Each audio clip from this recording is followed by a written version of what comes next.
మీ business ఏదైనా మీ ఊర్లో promotion చేయాలంటే అది సుమన్ టీవీతోనే సాధ్యం. ఇప్పుడే సంప్రదించండి. వివాహం కాలేదని ఒక వ్యక్తి ఆత్మహత్య చేసుకున్న ఘటన కామారెడ్డి జిల్లాలోని బిక్నూర్ మండలంలో గల పెద్దమల్లారెడ్డి గ్రామంలో ఒక సంఘటన జరిగింది. దీనికి సంబంధించిన పూర్తి వివరాలు తెలుసుకునేందుకు మనతో పాటు ఎస్ఐ గారు ఉన్నారు. ఒకసారి వారితో మాట్లాడే ప్రయత్నం చేద్దాం. సార్, అసలు కేస్ డీటెయిల్స్ ఏంటి? మనకు బిక్నూరు మండలంలో పెదమల్లారెడ్డి అనేది మేజర్ గ్రామ పంచాయతీ ఉందండి. మనకు పోలీస్ స్టేషన్ నుంచి ఒక 6 కిలోమీటర్ల దూరంలో ఉంటుంది. ఆ గ్రామంలో గౌడ కమ్యూనిటీ ప్రజలు ఎక్కువగా ఉంటారు. వాళ్ళ కులవృత్తితో పాటు జీవిస్తూ ఉంటారు. అయితే మనకు నరసమ్మ అనే ఆహ్, తల్లి నుంచి ఒక కంప్లెయింట్ వచ్చింది. ఏందంటే పెళ్ళైనాక ఆ తల్లికి ఇద్దరు కూతుర్లు, ఒక కొడుకు. కూతుర్ల వివాహాలు కూడా గతంలో 4, 5 సంవత్సరాల క్రితమే చేసేసింది. అయితే ఇతను కొడుకు, తల్లి మాత్రం ఇంట్లో ఉంటారు. ఆహ్, ఇతనికి ఒక 5, 6 సార్లు కూడా సంబంధాలు చూడడం జరిగింది. సంబంధాలు చూసే క్రమంలో అతనికి సంబంధాలు నచ్చకపోవడం, లేదంటే వాళ్ళు రిజెక్ట్ చేయడం లాంటివి జరిగి మనస్తాపానికి గురై చనిపోయిండు అనేది మనకు కంప్లెయింట్ వచ్చింది. ఉరి వేసుకొని చనిపోయిండని. ఆ సమయంలో తల్లి ఇంట్లో లేదు, ఒక్కడే ఉన్నాడు. కళ్ళ దుకాణం నడిపిస్తుంటారు వాళ్ళు. తల్లి లేని సమయంలో ఇంట్లో డోర్ వెళ్ళి ఉరి వేసుకొని చనిపోయిన విషయంలో మనం కేసు నమోదు చేసి దర్యాప్తు ప్రారంభించినాం.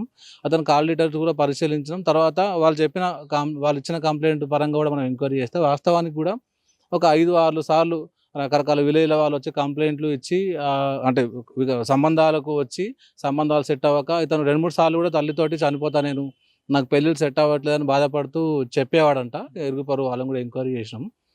ఆ చ దర్యాప్తు చేసి పోస్ట్‌మార్టం చేసి బాడీ అప్పజెప్పినాం. ముఖ్యంగా ఈ సుమన్ ఛానల్ మిత్ర బృందం ద్వారా, మీడియా బృందం ద్వారా నేను చెప్పేది ఏందంటే, ఈ సృష్టిలో, ఈ లోకంలో అన్నిటికంటే ముఖ్యమైనది ప్రాణం. ప్రాణం, మనం చావుని మనమే కోరి తీసుకొని వచ్చి మనం నమ్ముకున్న కుటుంబాన్ని, మన భార్య పిల్లల్ని, మన అక్క చెల్లి అన్నదమ్ములను కూడా రోడ్డు పాలు చేసిన వాళ్ళు అవుతాం. చిన్న చిన్న సమస్యలు, ప్రాణం కంటే ఏది ముఖ్యమైనది కాదు. ఆత్మహత్య ప్రతిదానికి సొల్యూషన్ కాదు. ఆత్మహత్య అనేది సొల్యూషనే కాదు. ఏదైనా మనిషి కష్టాల్లో ఉన్నప్పుడు ఎవరో ఒకరు ముఖ్యమైన వాళ్ళకు తన సమస్యలను తెలుపుకొని దాన్ని ఏ విధంగా సాల్వ్ చేసుకోవాలో ప్లాన్ చేసుకోవాలి. మేము పోలీస్ వాళ్ళం కూడా నిత్యం 24 గంటలు అందుబాటులో ఉంటుంది. ఏదైనా సమస్య ఉంటే మా ద్వారా చేసేది మేము చేస్తాం. మా ద్వారా కాని విషయాలు కూడా కౌన్సిలింగ్ ఇచ్చి ఇక్కడ చేసుకోండి అని మేమే దారి చూపించి చూపించడానికి పోలీసులు సిద్ధంగా ఉన్నాం. కాబట్టి ముఖ్యంగా ఇంకోటి ఏంటంటే, ఇప్పుడు ఇతను 36 సంవత్సరాలు పెళ్లి కాలేదని చనిపోయింది అనేది విషయం. తర్వాత ఈ మైనర్లు 18 ఇయర్స్ ఇప్పుడే అయిపోయిన వాళ్ళు ఈ ప్రేమ మోజులో పడి తెలిసి తెలియని వయస్సులో ఒక అమ్మాయి కోసం అబ్బాయో, అబ్బాయి కోసం అమ్మాయో, ఈ ఇద్దరు తనను కని పెంచి చదివించిన తల్లిదండ్రులను కాదని ఆత్మహత్య చేసుకున్న సంఘటనలు కూడా జరుగుతున్నాయి. కాబట్టి ఆత్మహత్య అనేది సమస్యకు పరిష్కారం కాదు. మనలో ఏ బాధ ఉన్నా, ఏ సమస్య ఉన్నా మన తల్లిదండ్రులకు, మన శ్రేయోభిలాషులకు లేదా పోలీసులకు చెప్పి సమస్యను క్లియర్ చేసుకునే విధంగా ప్రయత్నం చేయాలి తప్ప ఆత్మహత్య చేసుకోవడం అనేది చాలా తప్పుడు విషయం. రైట్ సార్, మీరు అన్నట్టు not only this case only, ఇప్పుడు ఉన్న జనరేషన్లో చూసుకున్నట్లయితే చాలామంది మైనర్లు, మీరు అన్న విధంగా చాలామంది పెళ్ళిళ్ళు చేసుకొని, మైనర్గా ఉన్నప్పుడే పెళ్ళిళ్ళు చేసుకొని ఆర్థిక స్తోమత తట్టుకోలేక సూసైడ్ చేసుకున్న పరిస్థితి అయితే ఉంది. అంటే ఈ పెళ్ళిళ్ళు కాకపోవడమే అనే క్వశ్చన్ కాకుండా, ఇప్పుడు ఒక ఫర్ ఎగ్జాంపుల్ చూసుకుంటే ఏపీజే అబ్దుల్ కలాం గారు ఉన్నారు. అంటే ఎన్నో మనము ఒక పెళ్లి ద్వారా కాకుండా మనం ఏదైనా చేయొచ్చు అనేది చాలామంది పెద్దలు మనకి చాలా నేర్పిన పరిస్థితి ఉంది. అంటే మీరిచ్చే మెసేజ్ ఏంటి అసలు యూత్కి? అంటే మీరు చెప్పినట్టు మైనర్లు పెళ్లి చేసుకుంటున్నారని చెప్తున్నారు, కానీ బాల్య వివాహ చట్టం వచ్చినప్పటి నుంచి మాకు కానీ కన్సర్న్ డిపార్ట్మెంట్ కానీ సమాచారం వస్తే బాల్య వివాహాలు అన్నింటిని కూడా ఆపేస్తున్నాం. ఆ పెళ్లి చేయడానికి సిద్ధపడుతున్న పెద్ద మనుషులు కూడా కేసులు నమోదు చేస్తున్నాం. ఈ చట్టం అమల్లోకి వచ్చినప్పటి నుంచి అయితే ఈ మైనర్లు వివాహం చేసుకోవడాలు తగ్గినాయి. అయితే మనిషి పుట్టిన తర్వాత పెళ్ళి అనేది డెస్టినేషన్ కాదు. మీరు చెప్పినట్టు ఎంతోమంది పెళ్లి చేసుకొని లీడర్లు, అధికారులు, మనకు దేశానికి ఎంతోమంది సేవ చేసిన వాళ్ళు ఉన్నారు. పెళ్ళి అనేది ఒకటే సొల్యూషన్ కాదు. పెళ్ళే ఒకటి జీవితం అనేది పెళ్లి కోసం అనేది కాదు. దయచేసి ఎవరు కూడా పెళ్లి కాలేదనే విషయంలో ఇలాంటి ఆత్మహత్య చేసుకోవద్దని మేము పోలీసు వాళ్ళని కోరుకుంటున్నాం. అంటే సార్, ఇప్పుడు ఆ శ్రీకాంత్ అనే ఫ్యామిలీకి సంబంధించి మీరు మాట్లాడినట్లయితే, అంటే వాళ్ళ ఫ్యామిలీ వాళ్ళు ఏం చెప్పారు? అంటే వాళ్ళ అక్క చెల్లెలు కావచ్చు, వాళ్ళు అంటే ఏమన్నా ఇబ్బందులు ఏమైనా ఉన్నాయా? లేకపోతే అతనికి ఏమైనా మెంటలీ ఏమైనా టార్చర్ చేయడం జరిగిందా? ఇంత ఏజ్ వచ్చినా కూడా నీకు పెళ్లి కావట్లేదు అని చెప్పేసి ఏమైనా టార్చర్ చేసారా మెంటలీగా? అంటే ఇంటి నుంచి అయితే అతనికి ఏం ప్రాబ్లం లేదని తెలిసింది. ఇద్దరు అక్కలకు కూడా పెళ్ళిళ్ళు అయిపోయినాయి. తల్లి చేసింది, భర్త చనిపోయినాక కూడా తల్లి చేసింది. ఇతనికి కూడా సంబంధాలు చూసిర్రు, వాళ్ళ చుట్టాలలో చూసిర్రు, విలేజ్‌లలో చూసిర్రు.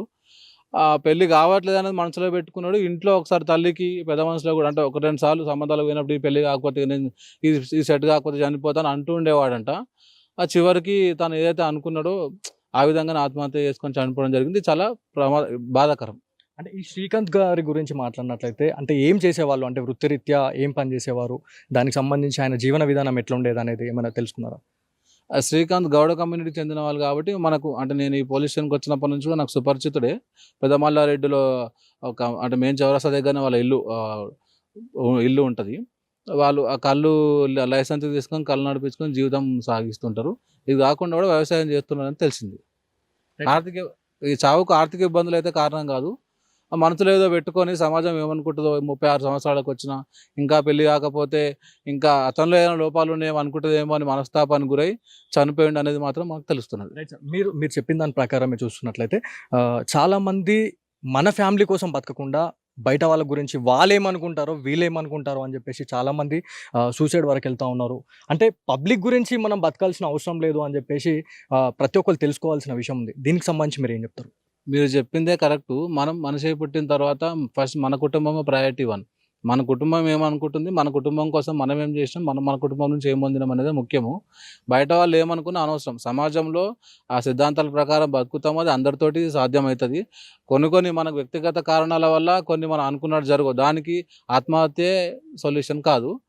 ఎవరి గురించి ఆలోచించాల్సిన పని లేదు. ఇలాంటి వాళ్ళ కోసం కౌన్సిలింగ్ చేయడానికి పోలీసు బృందం ఎప్పుడు సిద్ధంగా ఉంటుంది. ఎప్పుడైనా పోలీస్ స్టేషన్కి వచ్చి సమస్యలు చెప్పుకోవచ్చు. ఏ విధంగా అయినా మాకు ఐడియా లేకపోతే మా పై అధికారులకు కానీ ఇంకా నిపుణులకు కానీ తెలుసుకొని కౌన్సిలింగ్ చేయడానికి ప్రయత్నం చేస్తాం. గతంలో చేసినాం కూడా ఇలాంటివి.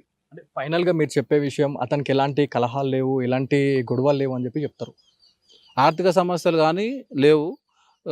పెళ్ళి అనేది ఒకటే సమస్య. మనకు పంచనామాలో కానీ చెప్పిన సాక్షుల ప్రకారం కూడా మనకు అదే తేలింది ఇప్పటివరకైతే. రైట్. Thank you sir. అంటే మనం ప్రస్తుతం చూసుకోవచ్చు. అంటే ఆహ్, ఏదైతే మనిషి అయి పుట్టిన తర్వాత పెళ్ళి ఒకటే సమాధానం కాదు.